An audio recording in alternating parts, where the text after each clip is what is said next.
నమస్తే రమగారు. నమస్తే జయ. రమగారు, మనం తెనాలి రామకృష్ణుడి స్టోరీలు చెప్పుకునేవాళ్ళం. మళ్ళీ చెప్తారా? ఒకటో రెండో చెప్దాం. తెనాలి రామకృష్ణుడు అనగానే ఒక తెలివైన వ్యక్తి, ఒకలాంటి ఉత్సాహం అండి. ఆయన పేరు అనగానే ఒక సరదా చమత్కారి వస్తుంది. కదా. చమత్కారి, సరదా వస్తుంది. అవునవును. తెలివి, బట్టతలకి మోకాలకి ముడిపెట్టగలడు, అవును. తుంటి మీద కొడితే పళ్ళు రాలినట్లు చేయగలడు. అన్నీ అలాంటివే కథలు. అవును అవును. నిజంగా అలాంటిది ఉందా? మన కావ్యాల్లోనే అలాంటిది కనపడుతుందా? తెలియదు. మనకు తెలీదు. ఆయన అన్ని విషయాల్లోనూ అలాగే ఉంటాడు. ఆయన క్యాజువల్ విషయాలు కూడా భలే సూపర్గా ఉన్నట్టు ఉంటాయి. అవును. ఆయన ఒక బ్రాహ్మణ అగ్రహారం కొసలో ఉండేవాడు తెనాలి రామకృష్ణుడు. ఆయన పక్కన తాతాచార్యని ఒక ఆచార్యులు ఒక ఆయన ఉండేవాడు. తాతాచార్యులు వారు గురువు గారు కాదు, ఓకే, ఒక ఆచార్యులు, ఒక ఆచార్య, ఓ పురోహితుడు లాంటి వాడు. ఆస్తి స్వాస్తి బాగా ఉన్నాయి ఆయనకి. రాయలవారు ఇచ్చినవి ఉన్నాయి, ముందు నుంచి వచ్చేవి. ఇప్పుడు ఆయన చేస్తే పని వల్ల డబ్బులు గిబ్బులు ఉన్నాయి. కానీ పరమ పిసినారి. ఎవరైనా ముష్టివాళ్ళు వస్తే వాకిట్లోకి, పక్కింట్లో అడగచ్చుగా, మా ఇంట్లో ఎందుకు అడుగుతామని ముష్టివాళ్ళని రామకృష్ణుడి ఇంటికి పంపించేవాట ఆయన. పిల్లికి బిచ్చం పెట్టడు. ఓకే. ఎప్పుడూ పక్క వాళ్ళు ఏం మాట్లాడుకుంటున్నారో వింటూ ఉంటాడు. అదొక ధోరణి అనమాట. ఈయనకి విసుగ్గా ఉండేది. ఏమిటిది, మనం అందరం ఇంచుమించుగా ఒకే రకపు డబ్బు కలిగిన వాళ్ళమే. వాళ్ళు ఎక్కువ కాదు, తక్కువ కాదు. అదే ఓ 10 పైసలు వాడు మా ఇంట్లో తీసుకో, వాళ్ళ ఇంట్లో కూడా తీసుకో అనాలి. అంతేగాని నేను ఇవ్వను, వాళ్ళ ఇంట్లో తీసుకోమంటామేమిటి? పైగా ఎవరైనా చుట్టాలు వస్తే భోజనం అయిపోయిందని, బయటికి వెళ్తున్నానని అట్లా కూడా చేసేవాడు. అతిథి అభ్యాగతులు ఆ కాలంలో ఏముంది, ఆ ఊళ్ళోకి వచ్చిన బ్రాహ్మలు ఎవరో ఒకళ్ళు, పరాయి వాళ్ళ నుంచి వచ్చిన వాళ్ళు బ్రాహ్మణులలోనే భోజనం చేయాలని ఒక నియమం ఉండేది. ఇది తప్పనుకోవద్దు. అది ఆ కాలం అట్లా చేసేవాడు. బ్రాహ్మణాగ్రహారం ఎక్కడుందో చూసుకుని, అయ్యా ఈ పూటకి భోజనం కుదురుతుందా అంటే కుదురుతుందని ఎవరైనా అతిథి అభ్యాగతులు బయట నుంచి వచ్చిన వాళ్ళకి భోజనం పెట్టేసేవాళ్ళు. ఎవరైనా వెళ్ళేవాళ్ళండి? ఓన్లీ బ్రాహ్మణులలో వెళ్ళేవాళ్ళు. మామూలు వాళ్ళు కూడా బ్రాహ్మణులకి వెళ్ళేవాళ్ళు. అన్నం దొరుకుతుందంటే ఆ భోజనాల వేళకి వాకిట్లో ఎవరైనా పథికుడు, పాందుడు, యాత్రికులు, బాటసారులు వెళ్తుంటే ఎవరు వెళ్ళినా అన్ని జాతుల వాళ్ళు పెట్టేవాళ్ళు. ఇందులో ఒట్టి బ్రాహ్మలే పెట్టేవాళ్ళు అని చెప్పట్లా నేను. అదేలేండి. బ్రాహ్మణింటికే కాదు, లేరనుకో, ఏ గొల్లపల్లెల్లోకే వెళ్ళారు అనుకుందాము, అక్కడ వెళ్తే నాయన ఈ పూటకు భోజనం అంటే వీళ్ళు ఏం చేసేవాళ్ళు, అయ్యగారు బియ్యం పప్పు ఇస్తాం, మీరు వండుకు తినండి అని ఇచ్చేవాళ్ళు. ఓ పొయ్యి ఏర్పాటు, వాళ్ళకి కాస్త వంట చెరుకు కావాలా, స్వయం పాకం ఇవ్వటం, వండుకునేందుకు ఆసరా. గొడ్ల సావిళ్ళు అవి ఉంటాయా, ఈ గొడ్లు కట్టేసే చోట పశువుల శాల, దానికి ఒక పెడగా ఒక ప్రాంతాన్ని వదిలిపెట్టేసేవాళ్ళు. ఇట్లా ఈ పథికులు ఎవరైనా వంట చేసుకుని తింటారని. అయ్యగారు వంట చేసుకుంటున్నారని అటువైపు తలకాయ తిప్పకుండా. కొంతమంది అయితే ఇంకొంతమంది కొన్ని నాకు తెలిసి 170 ఏళ్ల క్రితం కూడా ఇది జరిగేది. మీరే వండుకొని వండండి ఈ పూట దేవుడికి. వాళ్ళు ప్రతి వాళ్ళు తమ దేవతార్చనని వెంట పెట్టుకుని తిరిగేవాళ్ళు. బ్రాహ్మణులు, వైష్ణవులు కూడా దేవతార్చనకి స్వామికి నివేదన చేస్తే ఆ ప్రసాదం పెట్టండి అయ్యగారు మాకని మిగిలిన జాతుల వాళ్ళు వాళ్ళ దగ్గర నుంచి భోజనం పెట్టించుకునేవాళ్ళు. ప్రసాదం కాలక్రమేణా ఎన్ని పద్ధతులు వదిలేసాం కదా రమ్మగారు. తెలియవు. అందులో ఎక్కువ తక్కువలు మేము ఇలా నేను చెప్పగానే మీరు ఎక్కువ మీ ఉద్దేశాలు అని ఇలా పడకూడదు. ఆ కాలం అది కదా. అసలు ఈ కాలంలో వ్యక్తులకి అసలు తెలియదు. అదే ఇలా ఏదైనా చెప్పగానే ఇందులో ఎక్కువ తక్కువ భావాలు లోకి వెళ్ళకూడదు. ఆ కాలం నాటి పద్ధతి ఇట్లాగే చేసేవాళ్ళు. అందరూ దాన్ని గౌరవించేవాళ్ళు. కానీ ఈ రోజులు ఎవరు ఎక్కువ రమ్మగారు? ఎవరికి వాళ్ళే ఎక్కువ. ఎవరు ఎక్కువ కాదు, అప్పుడు కూడా కాదు అప్పుడు కూడా ఎక్కువ తక్కువలు కాదు. ఆ రోజు కాలం అలా ఉండేది. ఆ కాలం నాటి పరిస్థితులు వేరు, సాంఘిక నియమాలు వేరు. ఇప్పుడు మనకు సాంఘిక నియమాలు ఇప్పుడు ఉన్నాయి, ఇప్పుడున్న నియమం వేరు. అవును, ఇప్పటి నియమం వేరు, ఆ కాలం నాటి నియమం వేరు. ఇలా ఎవరైనా భోజనానికి వస్తే వాళ్ళని రామలింగడి ఇంటికి పంపించేసేవాడు ఆయన. వాకిట్లో భోజనం పెడతారంటే ఇక తెనాలి రామకృష్ణ కవి గారు వాళ్ళ ఇంటికి వెళ్ళు అంటే ఇప్పుడు ఈయనకు అభ్యంతరం లేదు. కానీ నీ ఇంటికి వచ్చిన వాడికి నీ ఇంట్లో ఎందుకు అన్నం పెట్టవు? పోనీ నువ్వు ఒకటి పెట్టావు, నేను రెండో వాడి కాదు, ఎవరొచ్చినా సరే వీళ్ళింటికి అట్లా చేసేవాడు. అయితే ఎలాగైనా ఈయనకి బుద్ధి చెప్పాలని ఉండేది రామకృష్ణ కవికి. ఒకరోజట ఊరికే యథాలాపంగా బయట నుంచి సూర్యనారాయణ మూర్తిని దండం పెడుతూ, దేవుడా 100 నాణేలు కావాలి, ఇప్పించు నాయన, 100కి తక్కువ నాకొద్దు అని దండం పెట్టాడు. తాతాచార్యులు వింటున్నాడు. ఆయనకి అలవాటు కదా, ఆయన వింటున్నాడు. ప్రతిరోజు ఇదే దండం పెట్టేవాట. భగవంతుడా 100 నాణేలు ఇప్పించు, 1, 10 తక్కువగా ఇప్పిస్తావేమో, అదైతే నాకొద్దు, 100కి 100 నాణేలు నాకు కావాలనేవాడు. ఈ తాతాచారికి ఏమనిపిస్తుంది అంటే ఆట పట్టిద్దామనిపించింది. రోజు వింటున్నాడు కదా, అదే అదే. వినకపోతే ఏ గోల లేదు. ఈయన వింటున్నాడని ఆయనకి తెలుసు కాబట్టి ఆ డైలాగులు ఆ, అన్నాడు. ఏం చేశాడు, 90 నాణేలు మూట కట్టి రామకృష్ణ కవి గారింట్లో పడేశాడు. ఆ. పడేసేసరికల్లా ఈయన గల్లు మంది చూసుకున్నాడు. ఏమిటో పడింది అన్నాడు. అనేసరికల్లా ఏదో మూటల్లే ఉందండి, డబుల్ మూటలా ఉంది, ఇదేమిటి మన వాకిట్లో పడింది, ఏ పక్క నుంచి వచ్చిందంటే ఆ పిల్ల ఒకటి ఉంది వాళ్ళకి, అదేమో వాకిటి, అమ్మ నాన్న తాతాచారి మావయ్య మన ఇంట్లో విసిరేశాడు నాన్న చెప్పేసింది. అంటే మూట వాళ్ళ ఇంట్లో నుంచి ఇక్కడ పడింది. సరే ఊడ తీసి చూశారు, 90 చకటగా లెక్క పెట్టాడు. 90 నాణేలు ఉన్నాయి. ఏమన్నాడు, దేవుడా నువ్వెంతో గొప్పవాడివి, ఆ 10 నాణేలు కూడా నీకు సమయానుకూలమైనప్పుడు వేసేయి నాయనా మా ఇంట్లో అన్నాడు. అనేసరికల్లా అనేసి ఏమి లోపల పెట్టే అన్నాడు. భార్య తీసుకెళ్ళి ఆ మూట లోపల పెట్టేసి తాతాచారి గారు గోడ నుంచి తొంగి చూసి, ఏమయ్యా ఏమిటి 10 నాణేలు తక్కువ వస్తే కుదరదు, నాకు 100కి 100 కావాలన్నావే, మరి ఏంటి 90 తీసి దాచిపెట్టుకున్నావు అన్నాడు. 90 తీయటం ఏంటి, 90 లేదు ఏం లేదు, నేను దేవుణ్ణి అడుగుతున్నాను, నాకెప్పుడు వచ్చినాయి డబ్బులు అన్నాడు. తాతాచారి అన్నాడు, అదేంటి ఇప్పుడేగా పడేశాను నేను, 90 నాణేలు నేను పడేస్తే నువ్వు లెక్కెట్టావు, తతిమా 10 ఇవ్వమన్నావు, బ్యాగ్ లోపల పెట్టుకున్నావు సంచి, నువ్వు నిన్నటిదాకా రోజు ఏం చెప్తున్నావు, 10కి 10 తక్కువ ఇస్తే నాకు వద్దో అన్నావు, ఆ 10 తక్కువ అంటూ కూడా నువ్వు ఇవాళ తీసుకున్నావు కదా అన్నాడు. అనేసరికల్లా రామకృష్ణ కవి తయ్యమని లేచాడు ఇంతెత్తున. అవురవరా, దేవుడు డబ్బులు ఇవ్వటం ఏమిటి, నేను దేవుడిని అడగటం ఏమిటి, నా ఇంట్లో పడ్డం ఏమిటి, నా ఇంట్లో ఏమీ పడలేదు, నేను తీసుకోలేదు అనగానే తాతాచారి గారి గుండెల్లో రాయబడింది. ఓ నాయనా, నా 90 నాణాలకి కాళ్ళు వచ్చేసినట్టున్నాయి, ఏదో ఆటకాయితనానికి చేస్తే వీడు డబ్బులు కొట్టేసేలాగా ఉన్నాడు అనేసి గట్టిగా అరిచి కేకలు పెట్టాడు. 90 నాణాలు, విచ్చు రూపాయలు, ఇంతంత బిళ్ళలు, నా కష్టపడి సంపాదించాను, మూట కట్టాను, ఎర్ర సంచిలో మీ ఇంట్లో పడేశాను, నువ్వు తీసుకున్నావు అనేసరికల్లా ఏనన్నాడు, ఇంకా నయం నేను తీసుకోలేదు, మా ఇంట్లో ఎవడైనా పక్కింట్లో పడేస్తాటయ్యా డబ్బులు, మరీ చెప్పావు, పైగా నువ్వు మీ ఇంటికి వచ్చిన ముష్టివాడిని కూడా మా ఇంటికి పంపిస్తావు, నువ్వు పంపటమే నువ్వివ్వటం ఏంటి కాదన్నాడు. అనేసరికల్లా తాతాచారి నాడు బోచి ఎగ్గట్టాడు అనమాట. ఆయన వెంటనే పద రాజుగారి దగ్గరికి నిజంగా చెప్తానన్నాడు, రాయల వారి దగ్గరికి బయలుదేరాలి. అనేసరికల్లా రామకృష్ణ కవి అన్నాడు, ఇంకా నయం మా గుర్రానికి కాలు విరిగింది నిన్న, నేను నా గుర్రం లేదు, పైగా ఈ మధ్య నేను సభకెళ్ళటం మానేశాను, మంచి పంచెలు ఏమీ లేవని, పంచెలు లేవని మానేశాను, పంచెలు లేవు, గుర్రం లేదు, నేను రానన్నాడు. అనేసరికల్లా తాతాచారి గారి భయం వేసింది. ఇవాళ కనుక వదిలేశానా, వేడిలో వేడి ఈ పూట వెళ్తే ఏదైనా అవుతుంది, రేపటి కాదు వాళ్ళ ఇంట్లో సోదా చేయడానికి కూడా ఆ సంచిలు ఇవ్వలేదనుకో, అప్పుడేం చేస్తాను, వీడి ఇంట్లోకి వెళ్ళనీయకూడదు, ఎలాగైనా తీసుకెళ్ళిపోవాలి అని ఆలోచించుకుని మన దగ్గర గుర్రం ఉంది, పంచెలకేముంది మన పెట్టి నిండా లేవు, గబగబా లోపలికి వెళ్ళి ఒక కొత్త పంచె తీసుకొచ్చాడు, ఈ పంచె కట్టుకో, నా గుర్రం మీద ఎక్కువ, మన ఇద్దరం కలిసి వెళ్దామన్నాడు. సరే ఇదేం చేశాడు, ఒంటి మీద ఉన్న అంగాస్త్రం ఈ పక్కన పడేశాడు, చక్కగా పంచె కట్టుకున్నాడు. ఈయన దగ్గర ఉన్నటువంటి చక్కటి గుర్రాన్ని ఎక్కి ఇద్దరు ఒకళ్ళ వెనకాల ఒకళ్ళు ఎక్కి కూర్చుని రాయలవారి ఆస్థానానికి పోయారు.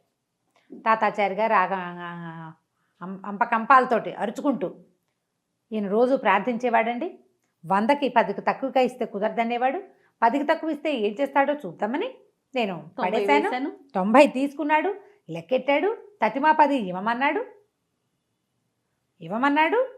తీరా నేను మాట్లాడేసరికల్లా సంచి దాచేశాడు, నా 90 నాకు ఇప్పించండి అన్నాడు. అనేసరికల్లా రామకృష్ణ కవి అన్నాడు, ప్రభు ఈయన మరీ విడ్డూరం అండి, ఇప్పుడు మా ఇంట్లో 90 నాణేలు కావాలంటే వీళ్ళ ఇంట్లో సోదా చేయండి 90 నాణేలు దొరుకుతాయి అంటాడు, మా ఇంట్లో ఉండవు 90 నాణేలు. అదే కదా, ఇప్పుడు ఈయన రాయలవారి ఆస్థానంలో చిన్న కొలువు చేసుకుని ఏదో ఉద్యోగం చేసుకుని వాళ్ళ తాత తండ్రులు సంపాదిస్తే నేను మాత్రం చేయట్లా ఉద్యోగం, నేను చేస్తున్నా, నాకు ఉంటాయి డబ్బులు, నా డబ్బులు లేకపోలేదు కదా, అసలు ఈయన వరుస చూస్తుంటేనండి నేను ఎక్కొచ్చిన గుర్రము తందే, నేను కట్టుకున్న పంచా కూడా తందేనన్నాడు, అనేలాగా ఉన్నాడండి అన్నాడు. అనేసరికల్లా తాతాచారి గారు తెల్లబోయాడు, అయ్యోయ్యో ప్రభు ఆ గుర్రం నాదే, ఈ పంచ కూడా నాదేనండి అన్నాడు. అనగానే రాయలవారికి, ఏమిటి పిచ్చ కింద నీకు, తెనాలి రామకృష్ణుడు ఎక్కొచ్చిన గుర్రం నీదేమిటి, ఆయన కట్టుకున్న పంచ నీదేమిటి, నీకు మతి స్థిమితం తప్పింది, ఒరే తాతాచారి గారిని తీసుకెళ్ళి ఇంట్లో దింపండి రా అన్నాడు. ఆయన లబో దిబోం అంటున్నాడు, ఈయన మాత్రం తను కట్టుకున్న పంచ తన ఒంటి మీదే ఉంచుకొని తను ఎక్కొచ్చిన గుర్రాన్ని ఎక్కి తాపీగా వెళ్ళిపోయాడు గుర్రం ఎక్కి ఇంటికి. తాతాచారి గారు ఆ తర్వాత ఇంకా నోరు ఎత్తేవాడు కాదు.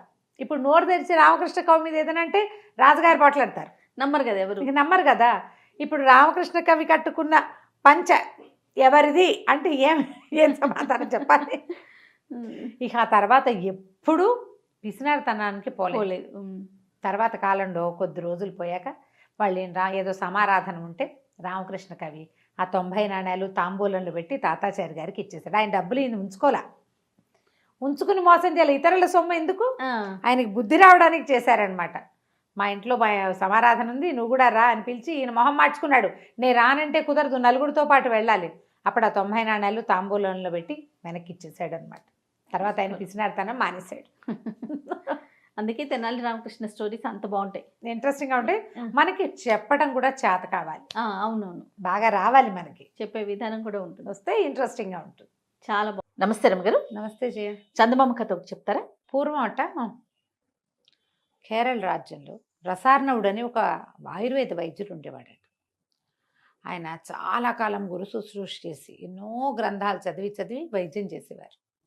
అమృతహస్తమే అయింది. ఆయన చేత్తో కుదరని జబ్బే లేదు, అద్భుతమైన వైద్యం చేసేవాడు. ఈ రసార్ణవుడి కుమారుడు సోమదత్తుడు, అతను కూడా ఆయుర్వేద వైద్యమే. సాధారణంగా అనుచానంగా వైద్యాలు వస్తూ ఉంటాయి, వంశపారంపర్యంగా చేస్తారు. అయితే ఏమైంది, కుర్రవాడు కూడా చేస్తుండేవాడు వైద్యం. ఈయనకి ఒకసారి ఏమనిపించిందంటే, నేను ఇంతకాలం గురు శుశ్రూష చేసి మా నాన్నగారి దగ్గర ఎన్నో తాళపత్రాలు ఉండి నేను ఎంతో భక్తి తత్పరతతోటి ఈ పని చేస్తున్నాను, అనుచానంగా వస్తుంది కాబట్టి నా కొడుక్కి కూడా వచ్చింది, కానీ నాలాగా వీడు చేయలేకపోతున్నాడు, నా అంత అనుభవం వీడికి రాలా. అందుకని ఏదైనా ఒక దైవ సహాయం లభించాలి, నాడి చూసి వైద్యాన్ని వీడి జబ్బు ఇదేని పసిగట్టగలగాలి, వాడి చేత్తో ఏది ఇచ్చినా తగ్గిపోవాలి. దీనికి ఏదైనా ఒక దైవ సహాయం తీసుకుందామని అనిపించింది. ఆయన కొడుక్కి తన వైద్య వృత్తి అప్పచెప్పి, ఇల్లు వాకిలి ఆశ్రమం అన్నీ అప్పచెప్పి, తోటలు దొడ్లు ఉన్నాయి, ఇవన్నిట్లలో ఈ మన మూలికలు అవి ఉండేవి, తపస్సుకి వెళ్ళిపోయాడు. ఆయన 3 ఏళ్ల పాటు చాలా తీవ్రంగా అశ్విని దేవతల కోసం తపస్సు చేశాడు. అశ్విని దేవతలు కొంచెం సులువుగా ప్రత్యక్షం అవుతారు, మనం ఇంతకు ముందు కూడా ఒక కథ చెప్పుకున్నాం. అయితే ఈ దేవతలు ఇద్దరూ ప్రత్యక్షం అయ్యారు. ఏం కావాలి నీకు అని అడిగితే, ఒక అద్భుతమైన వైద్యం చేయగలిగే చెట్టు, దానివల్ల కుదరని జబ్బు లేకుండా చేయమని అడిగారు, ఇవ్వమని అని అడిగాడు. ఒక మూలిక అలాంటిది ఇవ్వమంటే వాళ్ళు ఏం చేశారట, కొన్ని గింజలు ఇచ్చారు. ఒక గింజలు ఇచ్చి, ఈ గింజల్ని పాతిపెట్టు, దీని నుంచి ఒక మహావృక్షం వస్తుంది, ఇది స్వార్థరహితంగా చేసినంత కాలం దాంతో ప్రతి జబ్బు తగ్గిపోతుంది. స్వార్థం లేకుండా చెయ్యాలి, లేకుండా స్వార్థరహితంగా చేసినంత కాలం పనిచేస్తుంది. దీనికి ఒక ఫలం కాస్తుంది, అది స్వర్గ ఫలాన్ని ఇస్తుంది, అమృత ఫలం. అది స్వార్థంతో తీస్తే మాత్రం రాదు, స్వార్థంతో తీసారా వేరే అడ్వర్స్గా వచ్చేస్తాయి. ఆ పండు కోసాక ఇంక ఈ చెట్టు లాభం లేదు అని చెప్పారు. ఈయన బీజాలు తీసుకుని మళ్ళా కేరళ రాజ్యానికి వచ్చేసాడు. వచ్చాక తన వాకిట్లో ఒక పక్కగా మంచి ఈశాన్య దిక్కున ఈ అద్భుతమైన గింజల్ని, దేవతలు ఇచ్చిన గింజల్ని నాటాడు.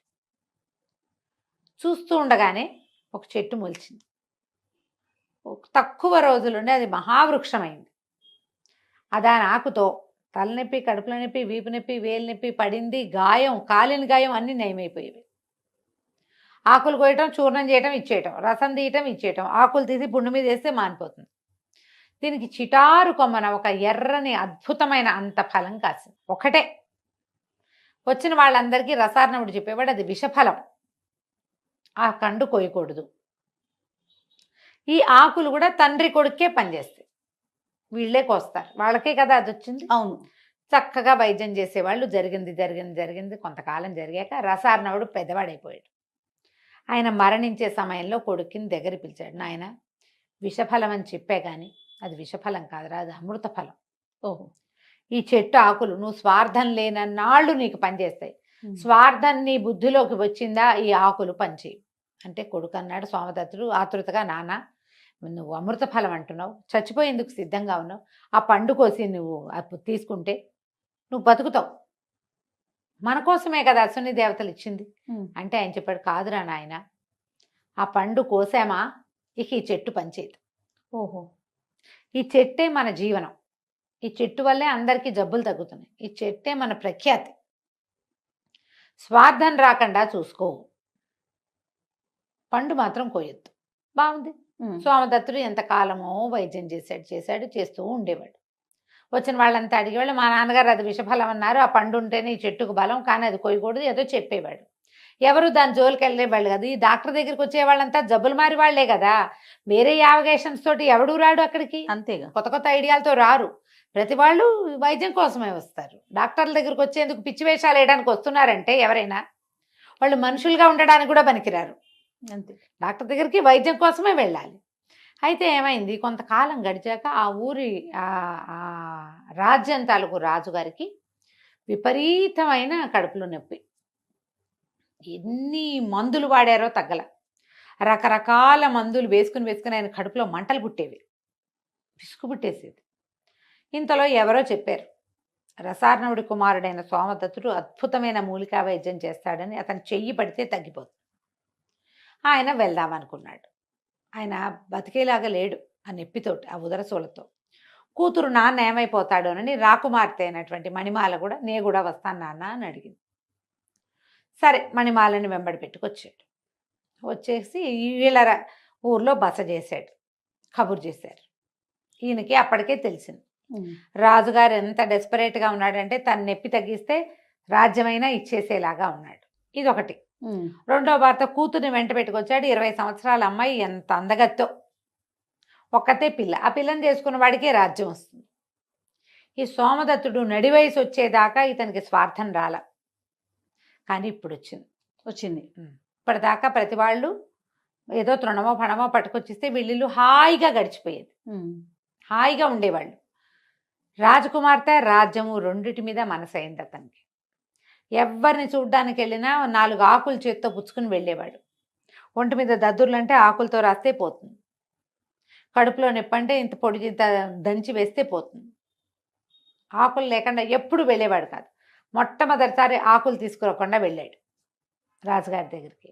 రాజుని అడిగాడు, మా అయ్యా మీరు తగ్గితే మీరేమి ఇస్తారండి? మీరు ఏది అడిగితే అది ఇస్తాను, మీకేం కావాలో అడగండి, నా జబ్బు తగ్గించానంటే ఒక్క గడియలో పోగొడతా మీకు వచ్చిన సమస్యని. అసలు నిమిషాలే చాలు నాకు మీ జబ్బు పోగొట్టడానికంటే మీరు ఏది అడిగినా సరేనన్నాడు. మీ అమ్మాయిని నాకు ఇచ్చి పెళ్లి చేయండి అన్నాడు సోమదత్తుడు. రాజు నిర్ఘాంతపోయాడు. 19-20 సంవత్సరాల పిల్ల సుకుమారి. ఈయన చూస్తే నడి వయసువాడు, నల్లటివాడు, వంకర కాళ్ళవాడు, వైద్యుడు మీది మిక్కిలి. ఆయన వద్దనుకున్నాడు. ఏముంది, ఎట్టాగో చచ్చిన సిద్ధంగా ఉన్న, పోతే పోతా, పిల్లకి ఎవరో క్షత్రుడు దొరుకుతాడు సరిపోతుంది అంటే కూతురు ఒప్పుకోవాలి. కాదు నాన్న, నీ నొప్పి తగ్గి బాధ తగ్గి ఇంకా నీకు నడివయసు వాడివే, ఇప్పుడే నువ్వెందుకు మరణించాలి, నువ్వు వృద్ధుడివి కాదు, పోని చేస్తానని ఒప్పుకో. ఈయన మహామహిమాన్వితుడు, 100 మంది వైద్యులు కుదర్చలేని దాన్ని కుదురుస్తాడంటే మేధావి. మేధావితో వివాహం కూడా మంచిదే కదా నాన్న అని బతిమలాడింది. అయితే మంత్రి గారు ఏమన్నాడు, ఒకవేళ కుదరకపోతే తల తీయిస్తామని ఒప్పించారు. కూతురు కూడా అదే చెప్పింది, మీకు వైద్యం కుదరకపోతే ఈయన్ని సంహరించటమే, కుదిరిందా పెళ్లి చేసుకుంటా. ఒప్పుకున్నాడు సోమదత్తుడు. ఎప్పుడైతే ఈయన అక్కడికి వెళ్ళి ఈ మాట అన్నాడో బయటకు వచ్చేసింది వార్త. ఆవిడ పరమ దుఃఖం వచ్చేసింది సోమదత్తుడి భార్యకి. ఇంతకాలం 40 వయసు వచ్చింది, ఇంత పెద్దవాడయ్యాడు, 50 ఏళ్ళు వస్తే ఇప్పుడు రాజకుమార్తెను పెళ్లి చేసుకుంటే నా జీవితం ఏమవుతుంది, నేనేం చేయాలి? అంతేగా.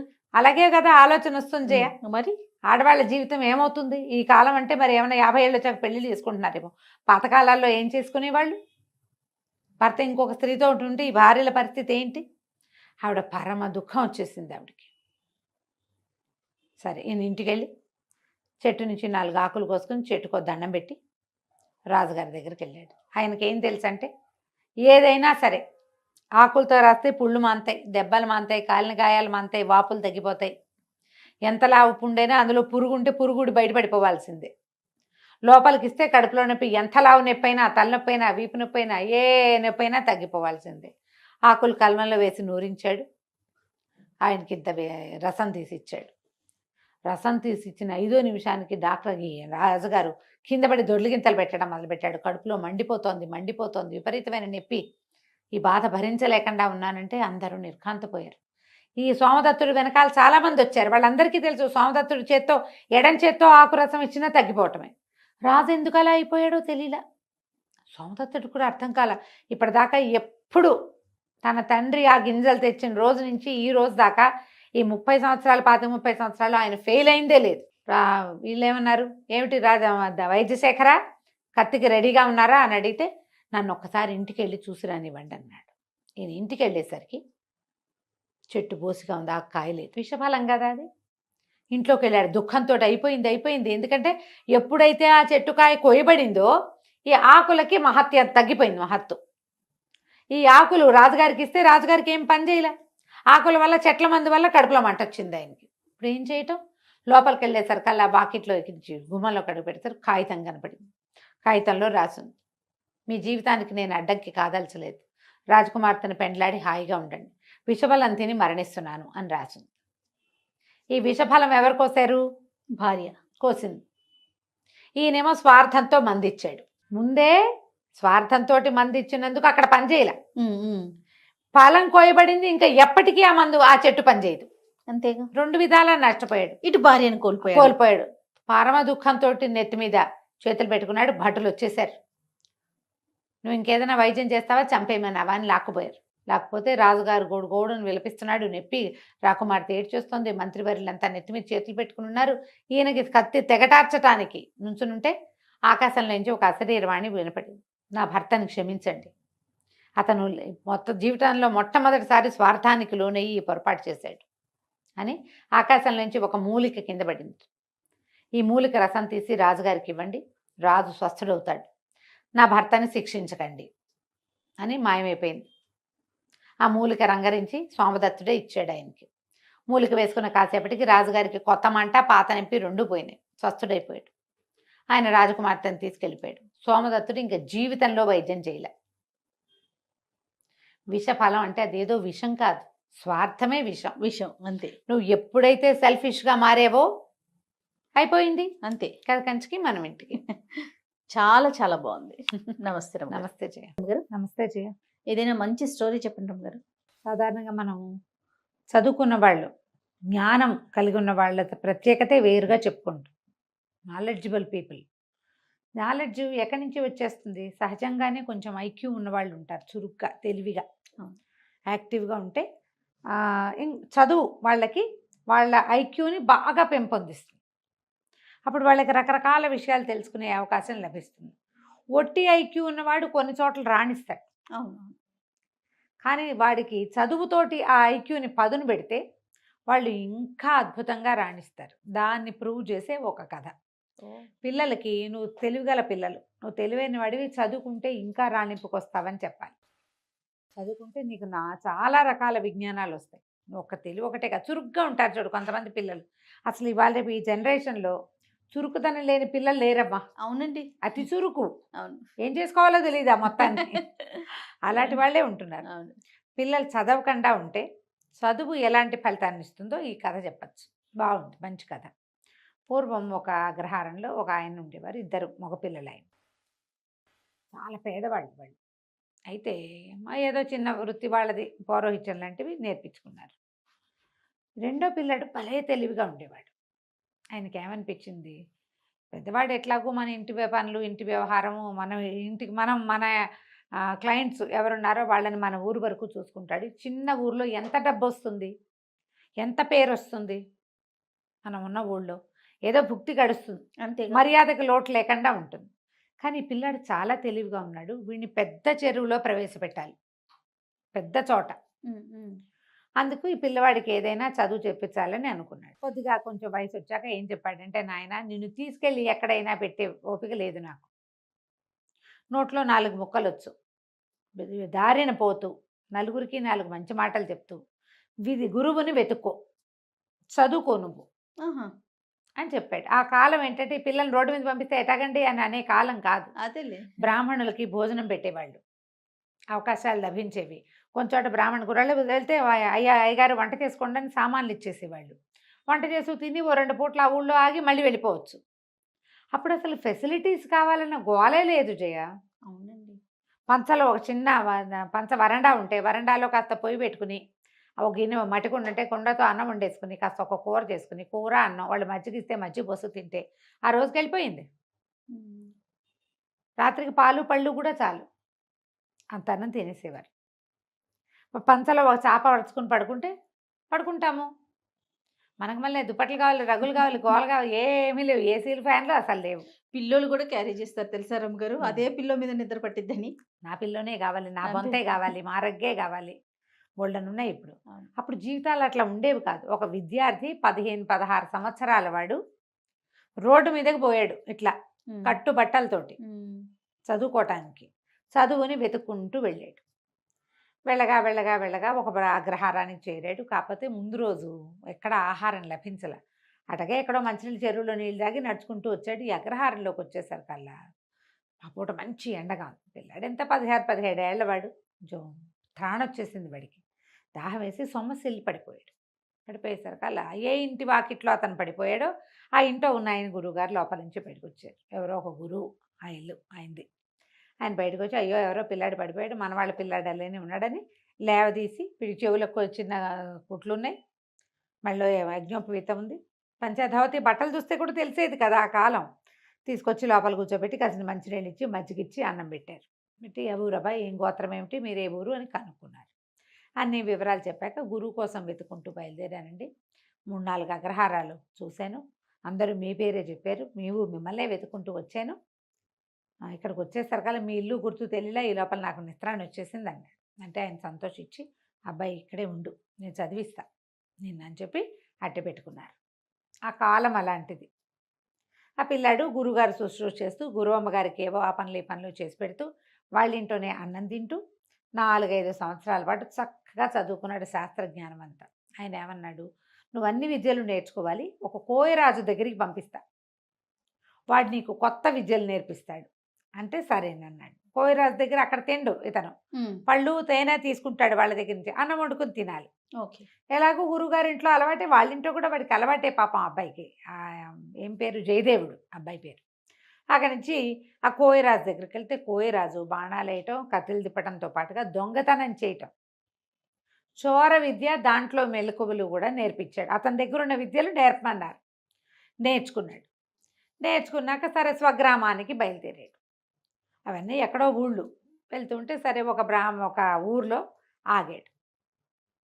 ఆగి ఒక బ్రాహ్మణ గృహస్థింట్లో మంచినీళ్ళు భోజనం కోసం అడగడానికి పోయాడు. పోయేసరికల్లా ఆవిడ ఏమైనా మంచినీళ్ళు మజ్జిగ ఇచ్చి, ఎక్కడి నుంచి నాయన, ఏ ఊరు ఏమిటి అంటే, చిన్నప్పుడే బయటకు వచ్చానండి, అక్కడ చదువుకున్నాను హరిశర్మ గారి దగ్గర, తర్వాత ఏమో ఇట్లా కోయరాజు దగ్గర రకరకాల విద్యలు నేర్చుకున్నాను, ఇక నేను రాజోద్యోగం చేయగలిగే సత్తా వచ్చింది, ఎక్కడైనా ఉద్యోగం దొరికితే చూసుకుంటా, ముందు మా వాళ్ళని చూద్దామని బయలుదేరానంటే, ఏమిటో నీ విద్యలన్నీ వింటుంటే వింతగా ఉంది, ఇప్పుడు మా ఇంటికి ఎవరు వచ్చారో చెప్పు, చాలా చదువుకున్నావు కదా, ఊహించు మా ఇంట్లో ఏం జరిగింది, మా ఇంటికి ఇంతకుముందు ఎవరో వచ్చారు, ఎవరు వచ్చారో నువ్వు ఊహించి చెప్పగలవా, మా వాకిట్లో ఏం జరిగిందో ఆలోచించి ఐక్యూ తోటి, మనం సినిమాలో చూసాం, వాడు ఊహించి చెప్పేస్తాడు అవును. బ్యాంక్ రాబరీ జరుగుతోందని. అవునండి. ఇలాంటి కథలే దానికి ఆధారం. ఓకే. ఈ అబ్బాయి ఏం చెప్పాడంటే, బయటకు వాకిట్లోకి వెళ్ళొచ్చాడు, లోపలికి వచ్చాడు, ఇంటికి ఎవరో 4 వచ్చారు, బహుశా రాజోద్యోగులు అయి ఉండొచ్చు, సైనికులు అయ్యి ఉండొచ్చు.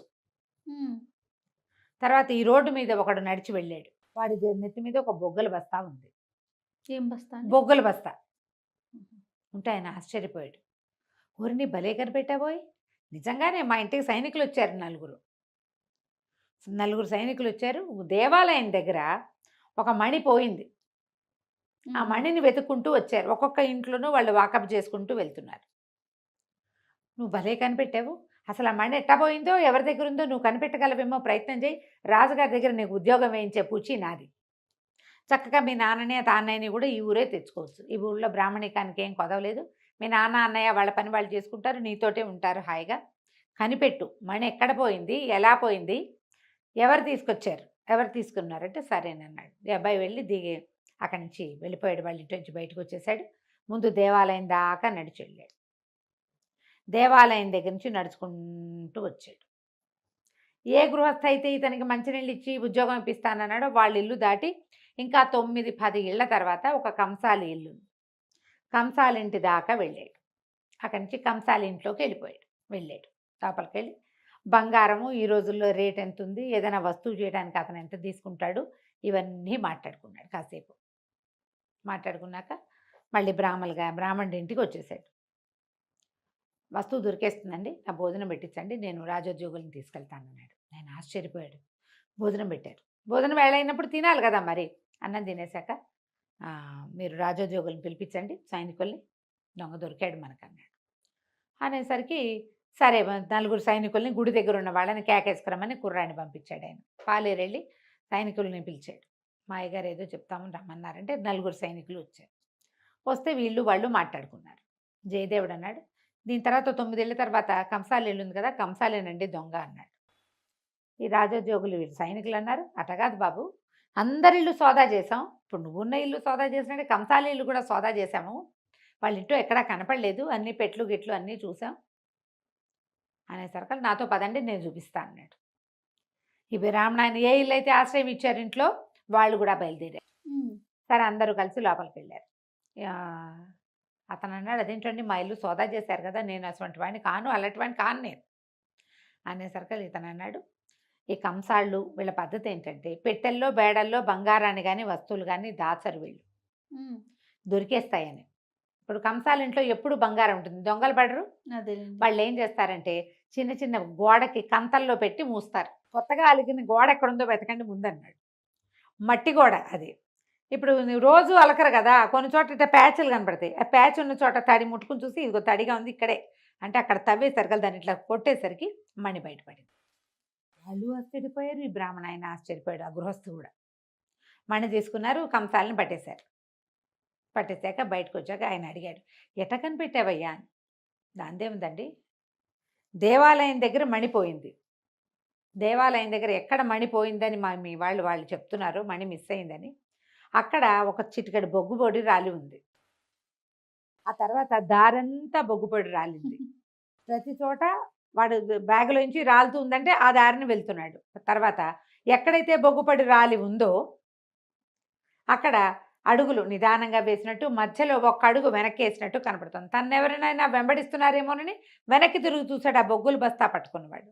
నేను కంసాల వాళ్ళ ఇంట్లోకి వెళ్ళినప్పుడు వాళ్ళ వాకిట్లోకి, ఇప్పుడు రోడ్డు మీద కాకుండా వాళ్ళ వాకిట్లో కూడా బొగ్గుపడి వెళ్ళింది. వాళ్ళ ఇల్లంతా పరిశీలిస్తే ఒక మూల బొగ్గుల బస్తా కనపడింది. ఖచ్చితంగా అతను తెచ్చి ఉండాలి. అతను ఏం చేశాడు, మణి ఎక్కడ దొరికింది, దొరకగానే మణి చేత్తో పుచ్చుకొచ్చినా జేబులో వేసుకొచ్చినా అంతది తెలిసిపోతుంది. అందుకని ఏం చేశాడు, ఒక బొగ్గుల బస్తా కొనుక్కొచ్చుకొని అక్కడ పెట్టి బొగ్గుల బస్తాలో దాన్ని వేసేసాడు. బొగ్గుల బస్తా మోసుకుంటూ వచ్చాడు. వచ్చిన తర్వాత అడుగడుక్కి ప్రతి 10 అడుగులకి ఓసారి వెనక్కి తిరిగి చూసుకుంటున్నాడు. వెనక్కి తిరిగి చూడాలంటే ఇటా తిరగలేదు, నెత్తి మీద బస్తా ఉంది కదా, ఒక అడుగు వెనక్కి వేస్తే కదా వెనక్కి తిరగాలట్టు. అవును, మనిషి పూర్తిగా సగపడైనా తిరిగితే గానీ కనపడదు అవతల భాగం. అంతేగా, బస్తా ఉన్నవాడు ఎట్టా మనకు మళ్ళీ ఇటా చూస్తాడు, చూడలేకపోతాడు కదా. అందుకని 11 అడుగులు ముందుకి, ఒక అడుగు వెనక్కి కనపడుతున్నాయి. అవి కొంచెం అడుగులు మాసిపోయినాయి, అంటే చాలా సేపు అయిందనమాట. మరి మా ఇంటికి సైనికులు వచ్చారని ఎట్టా కనిపెట్టావయ్యా అంటే, దాందే ఉందండి, సైనికులు కవాతు చేస్తున్నట్టు నడుస్తారు, మనకు మళ్ళీ ఎట్ట పడితే ఎట్టా ర్యాండమ్గా నడవరు. అడుక్కి గ్యాప్ కూడా కరెక్ట్గా ఉంటుంది, వాళ్ళకి అలవాటు. 4 రోళ్ళు 8 జతలు, అది కూడా సేమ్ గ్యాపులతోటి. కాబట్టి ఖచ్చితంగా వాళ్ళు సైనికులు అయి ఉంటారని ఊహించాను. వాళ్ళు మీ ఇంట్లోకి వచ్చారు, మీ వాకిట్లో మట్టి మీద కూడా సేమ్ అడుగులు ఇవి కనపడుతున్నాయి. వాళ్ళు మీ ఇంట్లోకి వచ్చారు, వచ్చింది రాజ సైనికులు అని తెలిసింది. వీళ్ళకంటే ముందే అతను వెళ్ళిపోయాడు సైనికుల కంటే, ఎందుకంటే అతని అడుగులు మీ వాకిట్లో చెరిగిపోయినాయి, ముందే వెళ్ళి దాచేసుకున్నాడు. కంసాలు కాబట్టి ఖచ్చితంగా బంగారాన్ని పూడ్చినట్టుగానే దీన్ని పూడ్చిపెట్టాడు. ఆ బస్తా ఎక్కడికి వెళ్ళిందో అక్కడే మణి ఉంటుందని నేను ఊహించాను. వాళ్ళ ఇంట్లోకి వెళ్ళినప్పుడు అంతా పరిశీలించి తెలుసుకున్నాను అన్నాడు. ఆయన చాలా ఆశ్చర్యపడి, ఎంత బ్రెయిను, వీడికి ఎంత విజ్ఞానం ఉండాలి, అంతే కదా. ఒట్టి ఐక్యూ ఉంటే సరిపోతుందా, తెలివి ఒకటే కాదు, జ్ఞానం కూడా కావాలి. ఆ జ్ఞానం వీడికి చదువు వల్ల పెరిగింది. ఆయన రాజుగారి దగ్గరికి తను తీసుకెళ్ళాడు జయదేవుడిని. మాకు తెలిసిన వాళ్ళ అబ్బాయి, వీడు చాలా తెలివైన వాడు, హరిశర్మ గారి దగ్గర చదువుకున్నాడు, తనకి రాని విద్య లేదు, మీ దగ్గర మంత్రిగా ఉంచుకోండి అని చెప్పి రాజుగారికి సిఫారసు చేసి జయదేవుడిని మంత్రం చేశారు. తర్వాత వాళ్ళ అన్నయ్యని వాళ్ళని తెచ్చుకున్నాడు. నిజంగానే ఆ మణి చక్కగా ఎలా పోయిందో అలాగే 3-4 గంటల వ్యవధిలో చక్కగా దొరికేసింది. కథ కంచికి మనం ఇంటికి. చాలా బాగుంది రమ్మగారు. నమస్తే. నమస్తే రమ్మగారు. నమస్తే జయం. రమ్మగారు, ఏదైనా మంచి కథ చెప్పండి అండి. చందమామ కథ చెప్తాం. ఓకే. పూర్వం టర్కీ దేశం ఆహా. ఈ కథలు అక్కడ కథలు బాగుంటాయి తమాషాగా. అంటే ఈ టర్కీవి అవి ఎందుకు చెప్తారు లాంటి ప్రశ్నలు అడగండమ్మా. మనకు అసలే కథల కరువు వచ్చింది. ఇప్పటికే మనం దాదాపుగా 1000 పైన కథలు చెప్పేసుకున్నాం. వెయ్యి చెప్పారా రమ్మగారు? మరి అసలు ఏ రోజుకి ఆ రోజు కొత్త మాకు అలా ఉంది. బోల్డ్ అని చెప్పుకున్నాం కదా, అవును. వెతకాలి కథలు. కొంచెం మనకేమో 10 నిమిషాల్లో చెప్పేస్తే కుదరదు. టాపిక్లు 10 నిమిషాలే మాట్లాడాలి, కథలు 25 నిమిషాలు కావాలి. నాకేమో ట్విస్టులు ఉండాలి. మీకు ట్విస్టులు ఉండాలి. అదే కదా. అయితే టర్కీ దేశంలో ఒక పక్షులు పట్టేవాడు ఉండేవాడట. సుల్తాన్లు అవి ఉన్న కాలం అనమాట అది. అయితే ఈ పక్షి ఒకరోజు వీడు ఏం చేసేవాడంటే అడవిలో చెట్ల మీద అక్కడ ఉచ్చు పన్నేవాడు. ఏ పక్షులైనా వాళ్తే దొరికిపోయేవి. ఓసారి వీడు ఎట్లా చెట్టు మీద ఉచ్చు పెడితే ఓ కాకి పడిందిట అందులో. వీడు కాకిని తీసాడు. కాకులు కూడా తినేవాళ్ళేమో, వాళ్ళు దుప్పటిగా మనకు తెలీదు పాపం. తీసుకునేసరికల్లా కాకి మనిషి భాషలో మాట్లాడింది, నన్ను వదిలేసేయి, నేను నీకేం ఉపయోగపడను, నన్ను వదిలేసి మళ్ళీ ఉచ్చుపెట్టు, ఒక అందమైన పక్షి వస్తుంది. ఆ పక్షిని సుల్తాన్ గారికి ఇచ్చేద్దు కానీ చక్కగా, నీకు బోల్ డబ్బులు వస్తాయి, నాతోటి ఏమొస్తాయి, పావలా కూడా రాదు నా వల్ల, వదిలేవా అందిట. సరే ఆ కాకిని చూస్తే అతను కొంచెం సరదా వేసింది. మాట్లాడతాయి ఆ కాకులు, కాకాక అంటుంది, కాకా కాకుండా ఇది కీకి అంటోంది. అందుకని సరేనని దాన్ని వదిలిపెట్టాడు. అది అక్కడే నుంచుంది పోకుండా. ఇతను మళ్ళీ ఉచ్చుపెట్టి దూరంగా కూర్చున్నాడు. చాలాసేపటికి, ఎన్ని గంటలకో, ఒక అత్యద్భుతమైన సౌందర్యవంతమైన ఎంతో బాగున్న ఒక పక్షి వచ్చి వాలింది. ఉచ్చు బిగిసిపోయి దొరికిపోయింది. పక్షిని చూసి ఆశ్చర్యపోయాడు. ఇంత పొడుగు తోక దానికి, మెరిసిపోతూ, కిన్నెర జాతి పక్షి. అసలు మనం కనపడదు, మనకి ఎక్కడో కథల్లో వింటాం. అంత అందంగా ఉంది, ఎంత బాగుంది. ఎప్పుడు దాన్ని తింటాము, చేయటము ఏమిటి, దాన్ని సుల్తాన్ కదా ఇవ్వాలి. దాని అందం పట్టలేకపోయాడు. దాన్ని తీసుకుని వెళ్ళి సుల్తాన్ గారికి చూపించాడు. సుల్తాన్ మామూలుగానే ఆయనకి విచిత్ర వస్తువులు అవి అంటే కొంచెం ఇష్టం. ఈ పక్షి అందంగా ఉండేసరికల్లా దాని సౌందర్యానికి వ్యామోహితుడై అపారమైన ధనం ఇచ్చాట ఈ పక్షులు పట్టేవాడికి. వాడు అమ్మయాన్ని ఆనందించాడు. కొన్నేళ్ల పాటు పక్షులు పట్టక్కర్లా, వాడు హాయిగా తింటూ కూర్చోవచ్చు, ఏదో చిన్న వ్యాపారం చేసుకోవచ్చు అనుకుని సరేనని అవి తీసుకుని పోయాడు. అయితే ఈ పక్షిని దగ్గర పెట్టుకుని ఈ సుల్తాన్ గారు ఎప్పుడూ దాన్ని మైమరిచిపోయి దాని వెనకాలే తిరుగుతూ ఉంటాడు. అసలు దాన్ని వదలటల్లా. ఈ వజీర్కి ఒళ్ళు మండిందిట. లేదా ఒక పిట్టను తెచ్చి వాడు ఇంత డబ్బట్టుకెళ్ళాడు, దాంతో మనకి 10 సంవత్సరాల జీతం వస్తుంది, వాడు ఎందుకు తీసుకెళ్ళిపోవాలి, వాడికి ఏదైనా శిక్ష పడాలి. వాడి వల్ల ఇప్పుడు సుల్తాను ఆ పక్షి పిచ్చి పట్టిన వాడిలాగా ఉన్నాడు. ఒకటి రాజుగారికి పిచ్చెక్కిచ్చాడని మంటగా ఉంది, డబ్బులు పట్టుకుపోయాడని చీదరగా ఉంది. అందుకని ఏమనుకున్నాడు, ఒకరోజు వచ్చి సుల్తాన్ గారిని చూడబోయాడు. నేను ఒక బంగారు పంజరంలో ఆ పక్షిని పెట్టి దాంతో కబుర్లాడుతున్నాడు. అదేం మాట్లాడదు, తలకాయ ఊపుతుంది అంతే. దాని అందమే ఇంద్రధనుస్సు లాంటి రెక్కలు, బంగారపు రంగు కొప్పెర, ఈ ముందుండే పైభాగంలో ఉండే కుచ్చు, సౌందర్యం. వ్యామోహపడిపోతున్నాడు సుల్తాన్. ఇతను ఏమన్నాడు, వజీర్ వచ్చి, ఈ బంగారు పంజరం ఏంటండి, ఇంత అందమైన పక్షికి దంతపు ఇల్లు ఉండాలి, దంతంతో చేసింది అయి ఉండాలి. దంతంతో చేసింది ఏంటి, తెల్లగా ఉంటుంది. పక్షి అటు ఇటు కదిలినప్పుడల్లా దాని రెక్కల రంగు ఆ దంతాల మీద పడి ప్రతిఫలించి ఇంకా అందంగా ఉంటుంది, ద్విగుణీకృత సౌందర్యంతో కనపడుతుంది. అనేసరికల్లా ఒక పక్షికి ఇల్లు నిర్మించాలంటే పెద్ద గూడు, ఎన్ని దంతాలు కావాలి. ఎవరు తెస్తారండి దంతాలు అంటే, ఈ పక్షిని తెచ్చిన వాడు దంతాలు తెప్పించండి అన్నాడు. అనేసరికల్లా రాజుగారు మళ్ళీ పక్షుల వాడికి కబురు చేశారు. సుల్తాన్ గారు వాడిని పిలిచి, ఈ పక్షికి ఒక దంతపు ఇల్లు నిర్మించాలని అనుకుంటున్నా, దంతగృహం, అది ఫ్రీగా తిరగాలి, చిన్న పంజరంలో పట్టదు, అది బంగార పంజరమే, పెద్దది కావాలి, దానికి 10x10 ఇల్లు కట్టాలంటే ఎన్ని దంతాలు కావాలి, పక్షి ఫ్రీగా ఉండాలి, దానికి మలమూత్రాలకి వాటికి ఇబ్బంది లేకుండా ఉండాలి, కాబట్టి దంతాలు పట్టు రమ్మన్నారు. అనేసరికలు నిర్ఘాంతపోయాడు. పక్షులు పట్టేవాడు దంతాలు ఎట్లా తేగలుగుతాడు? కొద్ది రోజులు టైం ఇచ్చారు, 1 నెల లోపల నువ్వు దంతాలు ఏర్పాటు చేయాల్సిందే. అయితే ఏమైంది, రాజుగారు ఈ మాట చెప్పారు, కానీ వజీర్ ఏం చెప్పాడంటే, నువ్వు దంతాలు తేకపోతే నీకు మరణశిక్షే, 1 నెల రోజులు టైం ఇస్తున్నావు, లేకపోతే అంతే నీ సంగతి. వీడికి మరణశిక్ష ఇస్తే వీడి ఆస్తి అంతా జప్తు అవుతుంది, సుల్తాన్ ఇచ్చిన డబ్బంతా మళ్ళీ వెనక్కి. వీడు ఏడు మొహం పెట్టుకుని బయటకు వచ్చాడు. నడిచొస్తుంటే ఎక్కడి నుంచో పరిగెత్తుకుంటూ వచ్చింది కాకి, వీడి భుజం మీద వాళ్ళింది. ఏమిటి అలా పెట్టుకున్నావు మొహం, ఏమైంది నీకు అది అనేసరికల్లా వీడు ఆ కాకిని గుర్తుపట్టి దానికి ఏం చెప్పాడంటే, మరి నేనేం చేయను, దంతాలతోటి ఇల్లు కడతాట, ఏనుగు దంతాలు తెమ్మంటాడు, అసలు ఏనుగులు ఎక్కడున్నాయి మనకి, ఓ దంతం దొరుకుతుంది, అంత ఏ 25-30 దంతాలో ఉంటే కానీ ఆ ఇల్లు అవ్వదు అనేసరికి దానిదేముంది, నువ్వు కంగారు పడకు, రాజుగారి దగ్గరికి వెళ్ళి 40 పీపాల సారా కావాలని అడుగు. ఓకే. మనకు అడవిలో ఏనుగులు నీళ్లు తాగే మడుగు ఒకటి ఉంది. ఈ 40 పీపాల సారాని అక్కడికి షిఫ్ట్ చేయమను. మొత్తం ఎత్తి సారా నదిలో పోసాయి, ఆ గుంటలో మడుగులో. ఏనుగులు వచ్చి 2 రోజులకి 5 రోజులకి ఒకసారి వచ్చి నీళ్లు తాగుతాయి. ఆ సారా నీళ్ళు తాగితే మత్తెప్పి పడిపోతాయి. కోసేసుకో నీకు కావాల్సిన దంతాలు, నువ్వు కోసిన అవి లేవు అనేసరికి ఈ పని బాగుందనుకున్నాడు. బాగుందనుకుని రాజుగారికి చెప్పాడు. రాజుగారి సుల్తాన్ ఏమన్నాడు, సరేనని ఓ పెద్ద బండి మీద 40 పెద్ద పెద్ద పీపాల నిండా సారా పోయించి ద్రాక్ష సారా వీడితో పంపించాడు. వీడు పోయే ఏనుగుల మడుగులో అవంతా పోసేసాడు. పోసాక ఏనుగులు వచ్చినాయి, తాగినాయి. వీడిద్దరు 3 మనుషుల సహాయంతో దంతాలన్నీ కోసేసి ఏ బండి మీద సారా పీపాలు పెట్టుకొచ్చాడో అదే బండి మీద దంతాలన్నీ వేసుకుని పట్టుకెళ్ళిపోయాడు. వజీర్ నిర్ఘాంతపడి, వీడికాడు పుడక, వీడు బలే తెచ్చేశాడే, ఎలాగైనా వీడిని మళ్ళీ ఇంకోసారి పట్టించాలనుకున్నాడు. ఆ దంతంతో చక్కగా అన్ని దంతాలు పెట్టి బ్రహ్మాండంగా గూడు లాంటి ఒక ఇల్లు కట్టారు. పక్షి అక్కడెక్కడెక్కడెక్కడే హాయిగా తిరుగుతూ ఉండేది. బాగుంది. కొన్ని రోజులు గడిచాక ఏమైంది, ఓ రోజు వజీర్ వచ్చి అన్నాడు, రాజా ఎంతసేపు సుల్తాన్ మీరు ఏమన్నారు, జహాపనా అంటాడనమాట, మీరు పక్షికేసే చూస్తున్నారు కానీ అదొట్టి బొమ్మలా కూర్చుంది ఏమిటండి, మాటామంతి లేకుండా.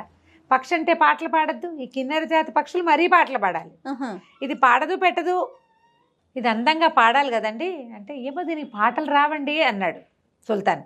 అనేసరికి ఎందుకు రావు, ఈ పక్షి దొరికిందంటే ఖచ్చితంగా ఇది ఎవరిదో పెంపుడు పక్షి, పక్షుల వాడికి తెలుసు దీని పెంపుడు వాళ్ళు ఎవరో, వాళ్ళకి తెలుసు దీంతో పాడించడం ఎట్లా, వాళ్ళని బట్టురమ్మనండి అనగానే రాజుగారికి తట్టింది. ఇంత అందమైన పక్షి ఇంతకంటే అందంగా గొంతెత్తి పాడితే ఎంత బాగుంటుంది, పట్టరండి రా పక్షులు వాడిని అన్నారు. మళ్ళీ వాడిని మోసుకొచ్చారు.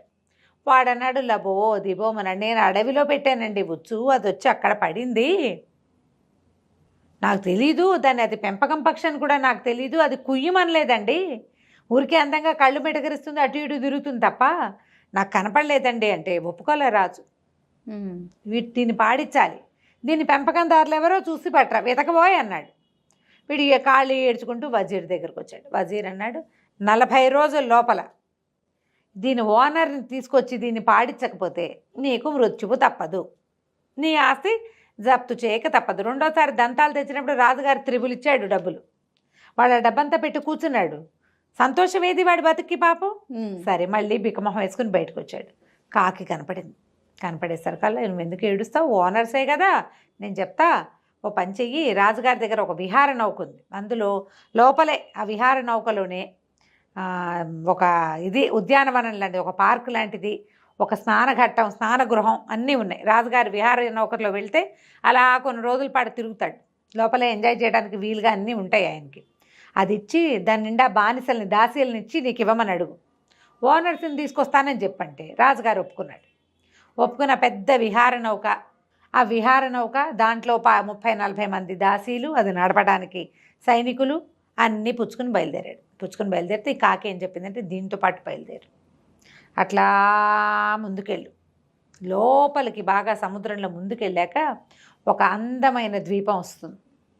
ఆ ద్వీపం దగ్గరికి వెళ్ళిపోక దగ్గర యువతలే ఆ పడవని ఆపుకో, దాని నిండా బోళ్ళంతమంది అందమైన దేవతా స్త్రీలు ఉంటారు, వాళ్ళంతా పడవని చూసి అదేమిటో చూడ్డానికి ఎక్కుతామంటారు, లోపలికి వస్తామంటారు. అందరినీ రానివద్దు, వాళ్ళల్లో ఒక ఆవిడ ఉంటుంది రాణి, ఆవిడ మాత్రం ఎక్కించు, ఆవిడ ఎక్కంగానే తీసుకొచ్చేసి, మిగిలిన వాళ్ళు మాత్రం రానివద్దు, ఎవరో ఒకళ్ళనే చూడనిస్తానని రాణినే చూడమన్నది. అక్కడి నుంచి వీడేం చేశాడు, పడవ వేసుకుని పోయాడు సముద్రంలోకి. వెళ్ళగా ఒక అత్యద్భుతమైన సౌందర్యవంతంగా ఉన్న ద్వీపం కనపడింది. ఎవరో అందమైన ఆడవాళ్ళు తిరుగుతూ కనిపిస్తున్నారు, మగవాళ్ళు కూడా ఉన్నారు ఎవరో. సరే వీడేం చేశాడు, లంగరేసి యువతలే ఆపి పెట్టుకున్నాడు. ఈ విహార నౌక బయట నుంచి చూస్తే ఒక సినిమాటిక్గా పక్షి రెక్కలలా అరుస్తున్నట్టు అట్లా బ్యూటిఫుల్గా కనపడుతుంది. దాని నిండా జెండాలు, పెద్ద హంస ఈదుతున్నట్టుగా కనపడుతుంది. వాళ్ళంతా చూసి కిరకిలాడుతూ అందరూ సముద్రంలోకి వచ్చేసారు. ఇతనేమో వాళ్ళందరినీ రాని వాళ్ళ ఒక్కళ్ళనేనని అందరిలోకి తలమానికంగా ఉన్న రాణిని మాత్రం ఎక్కించుకున్నాడు, సుల్తానాని ఎక్కించుకుని ఆవిడ లోపల రాగానే వెంటనే దాసీలంతా వెళ్ళిపోయి ఆవిడకి స్వాగతం చెప్పారు.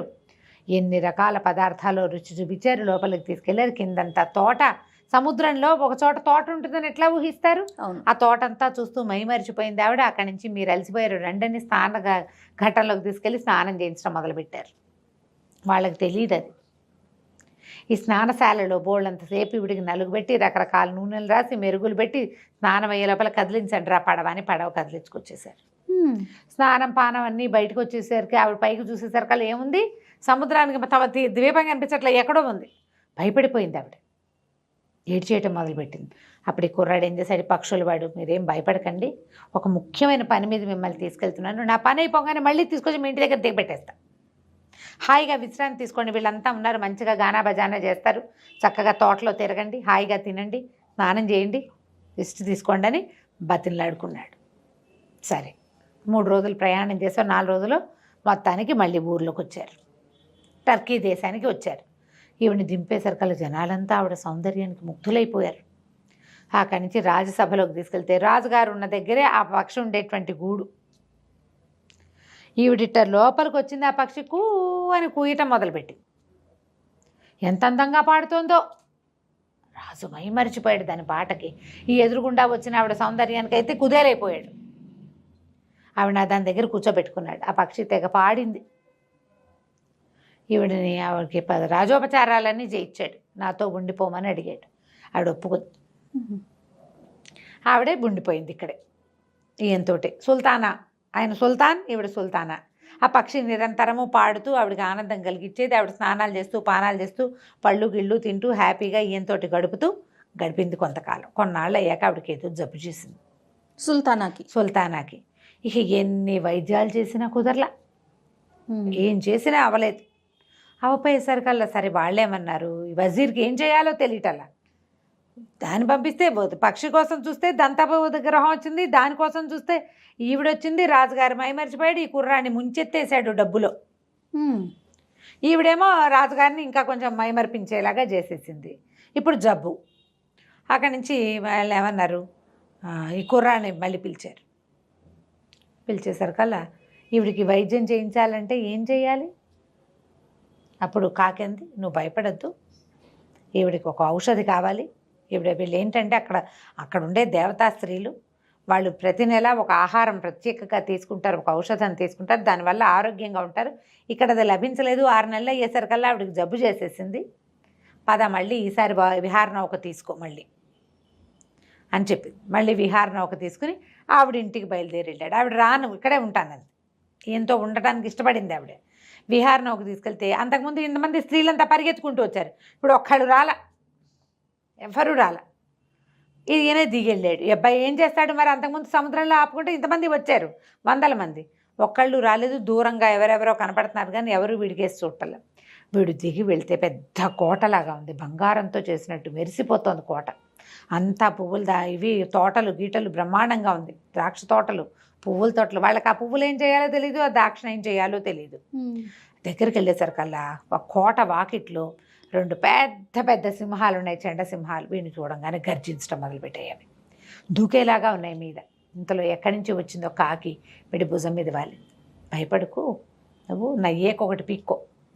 ఆ ఈకతో సింహం దగ్గరికి వెళ్ళి దాన్ని నెత్తి మీద గీరు, రెండిటి మీద.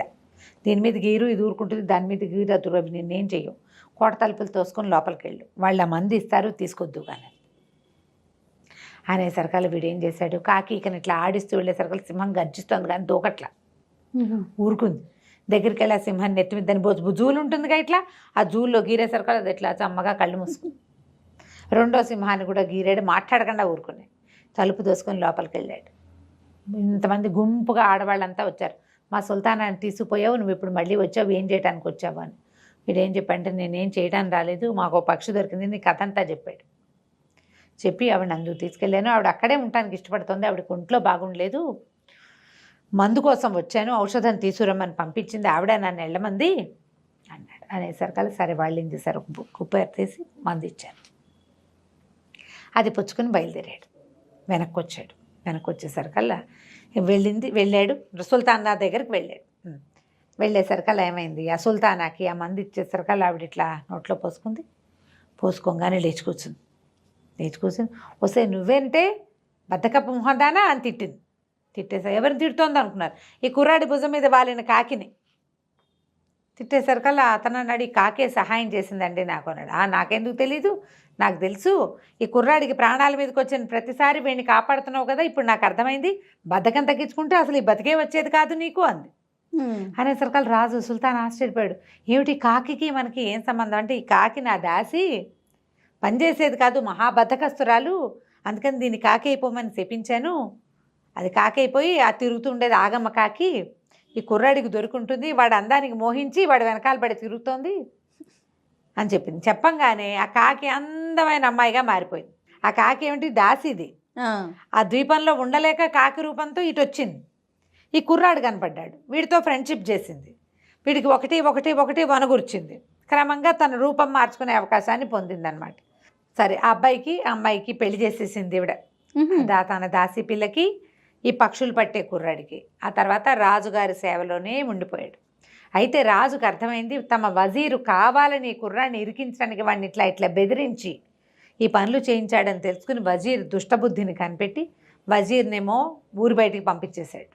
ఈ కుర్రాడినే తన వజీర్గా చేసుకుని వాడికి తెలివైన సలహాలు చెప్పిన వాడి భార్యనేమో తన భార్యకి సహాయకారిగా తన దగ్గరే ఉంచుకున్నాడు. ఎంతకాలమో వాళ్ళు కలిసి హాయిగా ఉన్నారు. కథ కంచికి మనం ఇంటికి. నమస్తే. నమస్తే జయ.